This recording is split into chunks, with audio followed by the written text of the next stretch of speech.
Verdad y Reconciliación.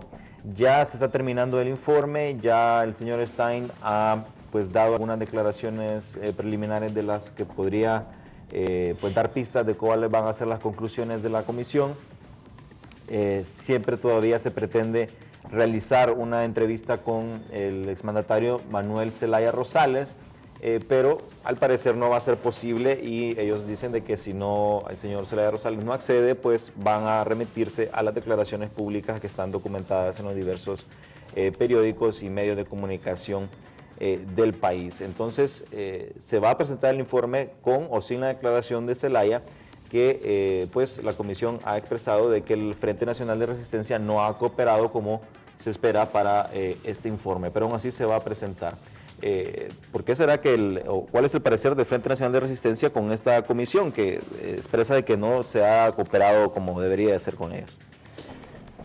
Bueno, hay muchos factores que analizar en esto, pero un elemento, abogado, muy importante en el sistema democrático, en el sistema institucional, es la confianza. Es como en las personas, ¿no? Cuando uno pierde la confianza en un amigo, cuando uno pierde la confianza en la esposa, cuando pierde la confianza en el esposo, es una cosa difícil de poder tener acuerdos de entendimiento y acercamiento, ¿no? O usted se sienta con el nivel de desconfianza a la mesa o sencillamente no se sienta. Y es el caso de la Comisión de Verdad y Reconciliación Nacional. La forma en que se instituye la comisión, la forma en que nace la comisión, ya tenía un problema de origen, ya tenía un mal de origen, en función de que la Comisión de la Verdad y Reconciliación Nacional no fue un proceso concertado, no fue un proceso conciliado con los sectores sociales del país en la crisis política y social, y mucho menos con las víctimas de derechos humanos.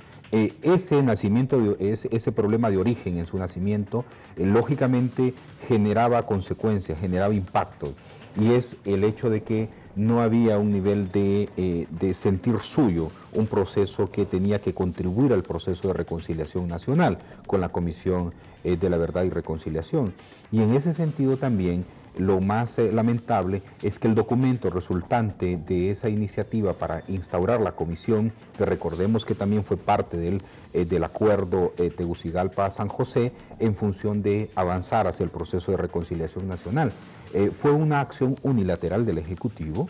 En ese marco también tenemos entonces la consecuencia negativa también, que el documento resultante, el mandato de la Comisión de Verdad y Reconciliación, era un mandato que era muy pobre, que incluso no reunía los estándares internacionales de las 30 y tantas comisiones que se han creado en el mundo, y que por lo tanto hay que tener mucho cuidado, porque las comisiones de verdad que se han instaurado producto de crisis políticas tienen que ser comisiones que deben de ser creíbles, tienen que ser comisiones que deben de tener todo el nivel de confianza, porque se crean en un momento político y social de una república muy delicado, donde hay mucha convulsión social, donde hay mucha desconfianza, donde hay mucho choque. Por lo tanto, las condiciones en que se crean deben ser condiciones de confianza, y también el documento resultante en el cual se va a sustentar, en este caso un decreto ejecutivo, ese decreto pues debía de contener las aspiraciones a que pudiese desarrollar un trabajo efectivo la Comisión de la Verdad y Reconciliación, y se encuentra usted que tiene grandes deficiencias. Un documento que prácticamente cuando uno lo leía tenía más funciones de contratación, de cuestiones administrativas, que la responsabilidad política. Y ahí entonces es cuando una figura como Eduardo Stein se convierte en muy importante, producto de su experiencia en función de este tipo de comisiones, porque su experiencia le daba la posibilidad de observar que el documento, que el estatuto que a él le daba la posibilidad de moverse, pues tenía muchas deficiencias. A partir de ahí entonces inicia él una tarea con su equipo, que tampoco es muy confiable. Recordemos en aquel momento las dificultades que la rectora de la universidad tenía. Recordemos también las dificultades de confianza que el exrector de la universidad, Omar Casco, tiene todavía. Recordemos que él prácticamente es una representación del Partido Nacional. Así, recordemos que la universidad siempre estuvo atrapada por el Partido Nacional. Fue realmente un centro de operaciones y de control del Partido Nacional, y en esa medida también se miraba a Omar Casco como la presencia del Partido Nacional controlando la Comisión de Verdad. Y en ese marco, pues los niveles de desconfianza por parte del Frente se dan muy marcados, que no se lograron superar, que todavía no se han logrado superar, por lo menos al nivel de la dirigencia. Y si la Comisión de la Verdad y Reconciliación se reunió con alguna dirigencia del Frente, fue dirigencia que en forma aislada pudo haberse reunido en otros sectores del país, pero no la dirigencia nacional, porque la dirigencia nacional marcó ese error inicial desde el Ejecutivo y tampoco había voluntad política del Ejecutivo en aquel momento de poder concertar con los sectores sociales que en este momento reclamaban un espacio para poder encontrar respuesta. De ahí que podemos desarrollar un poquito después que vamos a tener dos informes que cada uno de ellos, a mi criterio, dará una apreciación muy particular, si es que existe voluntad por parte de la Comisión Oficial de la Verdad. Y es que la Comisión Oficial dará un informe, a mi criterio, donde tendría la mayor fuerza es sobre el golpe de Estado, no en el caso de derechos humanos. Mientras que la Comisión de Verdad, la Comisión Alternativa, que presentará su informe, el informe de la Comisión de Verdad, impulsada por la Plataforma de Derechos Humanos, tendrá su informe listo en septiembre. Octubre, noviembre será para las traducciones a distintos idiomas y creo que a finales de noviembre, principios de diciembre, estaría presentándose el informe final. Y ese informe tendrá otra particularidad, que seguramente este informe expresará el tema claro de violación de derechos humanos, cosa que la Comisión Oficial tiene dificultades. Sí, bueno, precisamente tenemos imágenes, si nos prepara ahí nuestro director de cámaras, imágenes del Ejecutivo, particularmente Porfirio Lobo Sosa, y también algunas de archivo del expresidente Manuel Zelaya Rosales. Precisamente nos comenta sobre el origen de esta Comisión de la Verdad que viene derivada del Acuerdo San José. Recordamos la situación en la cual se recibió el gobierno, el mandatario Porfirio Lobo Sosa, que bueno, todavía continúa buscando de cualquier forma que Honduras y particularmente el gobierno de él pues sea reconocido por toda la comunidad internacional. O sea, han existido grandes avances, pero sabemos que hay un cúmulo de países que no reconocen el gobierno de Porfirio Lobo Sosa. En el marco de este Acuerdo de San José, cumplirlo a cabalidad, se creó esta Comisión de la Verdad y Reconciliación, que en su momento pensó que iba a abrir las puertas al reingreso de Honduras en la OEA.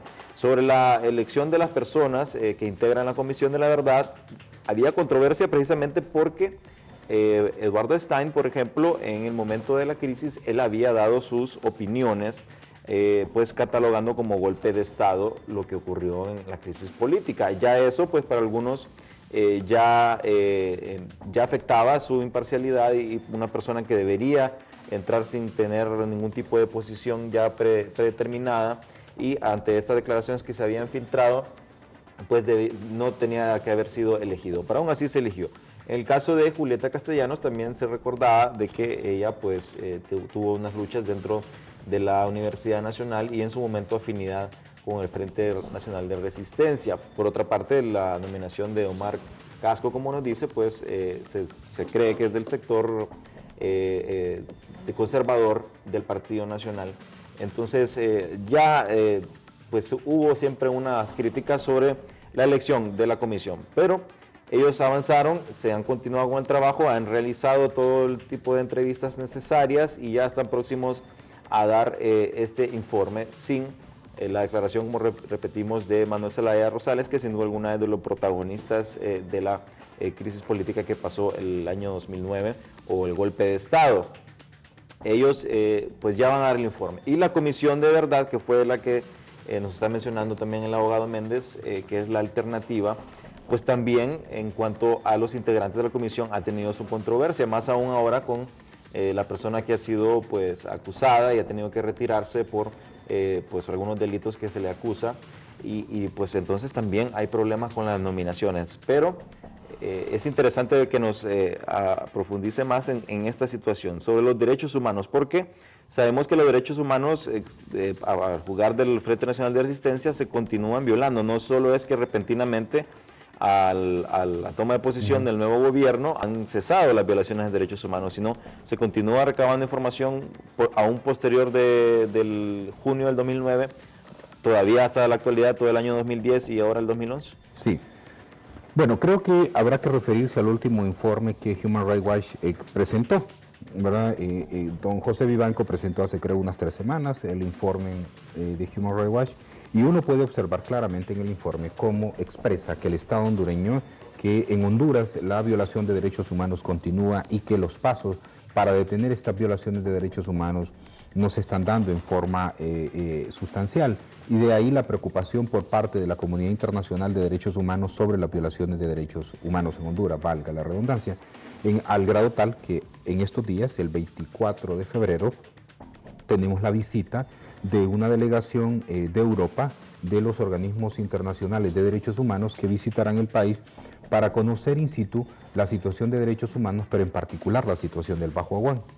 No es extraño observar que las distintas misiones que vienen al país son consecutivas, son periódicas. ¿Por qué? Porque la preocupación que existe afuera sobre lo que conocen de violación de derechos humanos es mucho más sustanciosa que lo que se conoce aquí. Aquí hay una especie de confabulación para ocultar la verdad.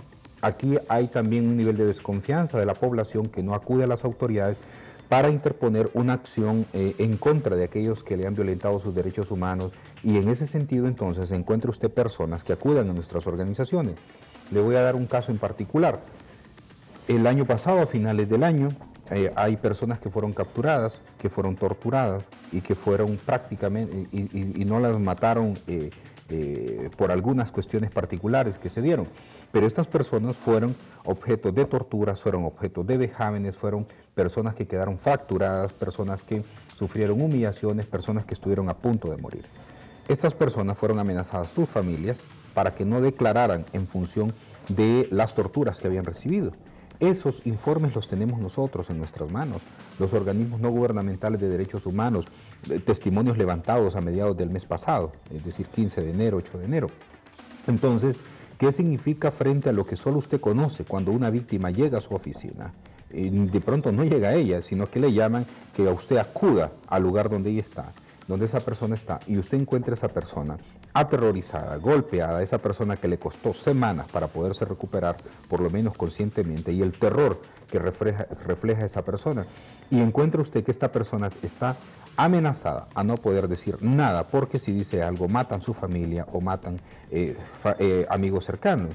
En ese marco, cuando usted encuentra a las víctimas que llegan a su oficina y se encuentra usted ante una sociedad, ante un sistema que no está funcionando, un ministerio público, que los casos de derechos humanos son prácticamente inoperantes para poderlos impulsar y para poder, no tenemos ninguna condena de ningún militar, de ningún policía, con toda la evidencia que se presenta alrededor de violaciones de derechos humanos. Sin embargo, es cuestión de tiempo. Esta cuestión tampoco es que se quede aquí nomás, es decir, hay un proceso en el cual se continúa y que al final los organismos internacionales son muy importantes, el sistema internacional de justicia de derechos humanos es muy importante, pero que lógicamente es paulatino y cuesta un poco. En ese sentido, lo que le quiero yo remarcar es el tema de la violación de derechos humanos que continúa aún a estos días, y el nivel de terror que se establece para la oposición política en particular es muy fuerte. Podríamos incluso, y ese es uno de mis temores, por ejemplo, si se profundiza el tema de los cambios políticos en el país y el frente, por ejemplo, de resistencia llegase a ser más fuerte y impulsar el proceso de constituyente y la movilización en la calle se dé más fuerte en el 2011, porque en el 2010 la movilización en la calle, a pesar, para algunos pudo haber sido fuerte, pero no fue tan fuerte, pudiese profundizarse en el 2011, encontraríamos claramente que el tema de violación de derechos humanos se va a dar nuevamente. ¿Por qué? Porque la policía y los militares olvidaron cuál es el uso de la fuerza proporcional que ellos deben hacer en el momento oportuno. Olvidan que son un brazo que sirve al pueblo, y en ese sentido olvidar esos elementos, eso elementalmente en el tema de respeto de derechos humanos y en el caso de la policía, formados para servir a la población, olvidar esos dos factores se convierten entonces en un problema de que al momento de darse la protesta social se criminalice y que el nivel de represión contra la población sea desproporcional. De cualquier forma, el espectro que encontramos nosotros en este momento es de preocupación alrededor de que un discurso de respeto de derechos humanos en la práctica no se cumple. Es decir, el presidente Lobo, hablando el 27 de enero, fue el inicio de la legislatura, creo, ¿no? Sí.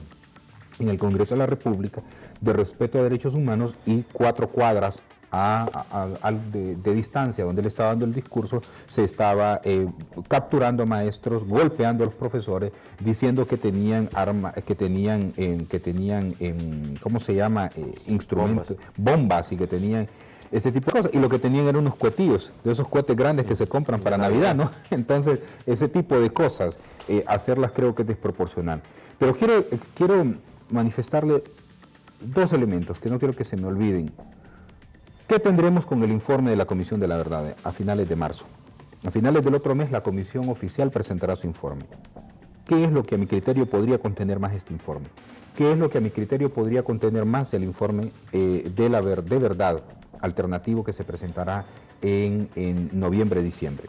Primero, la Comisión Oficial de la Verdad sería un absurdo, sería una pérdida de dinero, sería una bofetada a la comunidad internacional, a la hondureña pues ya suficiente abofeteada está, pero en el caso de la comunidad internacional encontraría usted una burla y encontraría una decepción tremenda si la Comisión Oficial no presenta por lo menos cuáles fueron las razones, cuáles fueron las consecuencias, quiénes fueron los que propiciaron, quiénes fueron los que sostuvieron el golpe de Estado.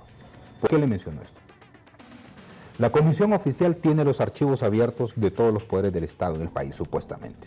Aunque su mandato dice que quien los tiene la obligación de abrirlos solo es el Ejecutivo. De parte del Legislativo y del Poder Judicial tienen discrecionalidad. Pero en el caso entonces de la Comisión Oficial tiene la posibilidad, yo creo que no se le puede pedir más, con que eso dé suficiente. ¿Cuáles fueron quienes dieron el golpe de Estado? ¿Quiénes participaron en el golpe de Estado? ¿Quiénes falsificaron la firma del presidente de la República, Manuel Zelaya? ¿Quiénes emitieron órdenes de captura extemporáneamente? ¿Quiénes construyeron el requerimiento fiscal posterior al 28 de junio? Toda esa farsa debería de quedar al desnudo y debería de expresarlo el informe de la Comisión Oficial de la Verdad, porque ellos tienen acceso a los archivos. Pero recientemente han dicho de que han tenido a la vista, por ejemplo, cuando han tenido las reuniones con el Estado Mayor Conjunto de las Fuerzas Armadas, que han tenido a la vista la renuncia del presidente Zelaya y que en esa renuncia del presidente Zelaya han revisado si realmente la firma que está en esa renuncia es efectivamente la del presidente Zelaya, que hay dudas, que va a irse al Ministerio Público, que serán los peritos del Ministerio Público los que determinarán efectivamente, y en efecto eso debe ser, expertos deben de determinar, calígrafos expertos, de que sí en efecto esa firma es. Pero dicen que si el Ministerio Público a esa fecha no ha dado el informe correspondiente, entonces no lo podrán dar. Es decir, ya existen las primeras de decir hay información que no podremos dar. Segundo lugar, dicen que los informes que tengan que ver con violaciones de derechos humanos, algunos de ellos pues tendrán que esperar 10 años para darlos a conocer. Para las víctimas de derechos humanos eso no es aceptable. Pero en el caso del golpe de Estado, ellos tienen la posibilidad de entrar a los archivos, pueden efectivamente encontrar la verdad. Entonces que no vengan aquí con un informe a decir sí fue golpe de Estado, pero no dice ni quiénes fueron los que propiciaron el golpe de Estado, a sabiendas de que ahí está Romeo Vázquez Velázquez, de que está Roberto Micheletti, que está la Junta de Comandante, que están políticos, Saavedra como presidente del Congreso en aquel momento, es decir, y toda la cúpula que en ese momento político y política y de las Fuerzas Armadas quieren el golpe de Estado. Hay que dar nombres y apellidos, si no ese informe no sirve. Entonces, pero para quedar bien con la población, decir, fue un golpe de Estado nada más, ya la Comisión de la Verdad dijo que era golpe de Estado y ese será el gran impacto. No, eso es una farsa, sería una mentira y en ese sentido están obligados a dar nombres y apellidos de los que propiciaron y sostuvieron el golpe de Estado. Ellos pueden darlo porque tienen la posibilidad de abrir los archivos del Estado. Y en el caso de la Comisión, le concluyo aquí, le termino aquí, y en el caso de la Comisión de Verdad, la Comisión Oficial no tiene archivos, no tiene facilidades para accesar a los archivos de las víctimas de derechos humanos a los archivos completos, porque acceden a los del Ministerio Público, pero no son completos. Entonces, en ese sentido, su limitación está en el campo de derechos humanos, cosa que la Comisión de Verdad, que presente su informe en octubre, en noviembre, diciembre, sí podrá presentar un informe de las violaciones de derechos humanos con los nombres de los culpables y las víctimas para poder continuar con los juicios en contra de ellos. Bueno, precisamente la Comisión de la Verdad y Reconciliación ya está hablando inclusive de un número de alrededor de 200 violaciones. Eso pues algo mayor a la, por ejemplo, que había dado la Comisión Interamericana de Derechos Humanos, en el cual pues solo había dicho que habían 7 casos que podrían perfectamente pues, vincularse con la situación política. Ahora, con la Comisión de Verdad, porque tiene problemas con recibir la información del Ministerio Público. ¿Es algún, Sandra Ponce no proporciona la información o a qué se debe esta situación? No, mire, la Comisión de Verdad tiene las dificultades lógicas de crear una instancia de esta naturaleza cuando nosotros no tenemos recursos. Recuerde que la Comisión de Verdad es creada por la Plataforma de Derechos Humanos. Nosotros tomamos la iniciativa de crearla cuando vimos el vacío que existe en el campo de derechos humanos. El señor Eduardo Stein tiene mucho prestigio ante la comunidad internacional y en ese sentido la palabra de él pesaba mucho al decir que si el estatuto es cierto que no lo contenía, pero que ellos iban a trabajar el tema de derechos humanos, y eso pesó mucho. Es decir, ahí es cuando las personas tienen un peso muy importante. Por eso él se está jugando también mucho su carrera, ¿no? Y no creo yo que sea Honduras el que va a empañar una carrera de un hombre que puede dar mucho más para América Latina. Arias, por ejemplo. Correcto, como, exactamente, ¿verdad? Y puede dar mucho más para América Latina o para el mundo. En ese sentido, entonces, en el caso de la Comisión de Verdad fue muy difícil, abogado, recoger el recurso económico para instalarla. La oficina en San Pedro Sula se abrió hasta la semana pasada, ¿verdad? Nos costó muchísimo. Acuérdese que son 10 comisionados, de los cuales 8 son extranjeros, ahora 7. Como usted muy bien lo decía, había uno de los comisionados que incluso había sido, que es François Jutard, había sido de origen belga, había sido nominado incluso para Premio Nobel de la Paz este año, ¿verdad? El sacerdote tuvo que renunciar porque reconoció que había cometido acciones delictivas o en perjuicio de un menor, y renunció tanto al Premio Nobel de la Paz como renunció a la Comisión de Verdad. Yo creo que cuando una persona ha cometido un delito, cuando una persona es indigna de integrar una comisión de un nivel determinado, debe hacer lo que él hizo. Pero aquí en el país usted mira que el cinismo, el descaro, hay gente que es corrupta, que es asesina y lo niega y continúa en sus puestos, ¿no? Pero mantener esa comisión ha sido muy difícil. Y ya por suerte ya está a todo vapor, por decirlo así, y tendrá movilizaciones por todo el país. Y su fuerte es el tema de derechos humanos. En el caso de la Fiscalía, todavía la Comisión de Verdad no ha llegado a la Fiscalía. En este momento lo que han existido es todo un proceso de sistematización, de documentación, de investigación, de recopilar todo lo que tenemos. Incluso ni siquiera han llegado nuestras oficinas a los integrantes de la Plataforma de Derechos Humanos para ver nuestros archivos, porque la disposición de las organizaciones de la plataforma es entregar estos archivos a la Comisión de Verdad. La Comisión de Verdad entonces tiene la responsabilidad de, igual como mi exigencia a la Comisión Oficial, la exigencia a la Comisión de Verdad es que tampoco se ande por las ramas. Si va a decir que hubieron violaciones de derechos humanos, que digan quiénes son los quiénes son los acusados de violación de derechos humanos, o los posibles autores o actores intelectuales, autores materiales, intelectuales. Y en ese sentido, la Comisión de Verdad tiene la obligación de dar con nombres y apellidos los violadores de derechos humanos para que posteriormente se haga este trabajo. No vamos a negar que existirá algún nivel de dificultad para la Comisión de Verdad accesar a ciertos documentos públicos.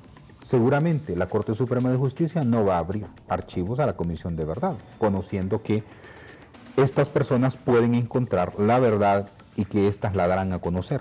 No solo basta con encontrar la verdad y ocultarla, entonces eso no nos sirve, o maquillarla, es encontrar la verdad y exponerla. Y en este caso, la Comisión de Verdad puede hacerlo por su interés y por su integridad. Bueno, estamos llegando a la parte final, pero dada la situación que hay una comisión de verdad oficial y hay una que es alternativa, pues existe entonces la posibilidad, ya sea de que ambas den un mismo resultado, ya sea diciendo de que no hubo golpe o que hubo golpe, pero también está una posibilidad de que por un mismo hecho, pues una diga que, por ejemplo, no fue golpe y que la otra diga fue golpe. Es decir, que de alguna otra forma se vaya a contradecir un informe con otro. Y eso, pues, sin duda alguna, no abonaría en nada a lo que es el propósito de la comisión, que es la reconciliación.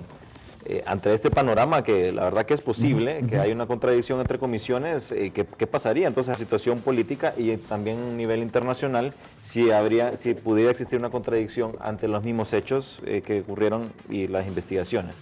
Yo creo que aquí la novedad la tendremos por parte de la comisión oficial, porque para la comisión alternativa, tal como se ha planteado, el golpe de Estado no se discute, no se discute.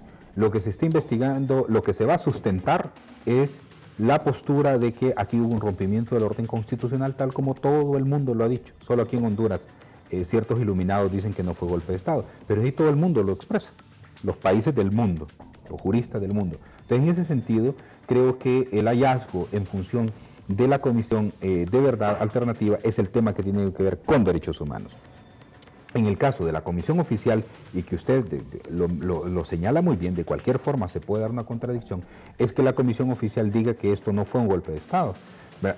¿Cuáles son las implicaciones? Alguna gente dirá, bueno, ¿y a mí qué me importa si dicen que es golpe de Estado o no es golpe de Estado? Tiene mucha importancia, por lo siguiente, tiene que ver con el sistema democrático del mundo, tiene que ver con el sistema interamericano de derechos humanos, tiene que ver con el sistema universal de la democracia. En ese sentido, Naciones Unidas, OEA, tiene un impacto en el sistema. Es decir, que a partir de lo que sucede en Honduras se deben de crear normativas y se deben de crear acciones para proteger la democracia. No importa si este gobierno es de izquierda o de derecha, no importa. A veces la gente se confunde también con qué es izquierda y con qué es derecha, ¿verdad? Hay que recordarle a la población que nos ve que en la Francia antigua, en un momento determinado, uno de los legisladores dijo: los que están a favor de los terratenientes, pónganse a mi derecha, y los que están a favor del pueblo para que distribuyamos mejor la riqueza, pónganse a la izquierda. De ahí viene izquierda y derecha. Cada quien se ubica, sí, o está a la par de los ricos o está a la par de los pobres y a la par de la izquierda. Esos son los términos. Y en ese sentido, sí es importante esa definición, porque a partir de eso se generan las acciones para el sistema interamericano, para el sistema universal democrático, en función de crear salvaguarda de la democracia. Por eso, la última reunión de UNASUR decía claramente: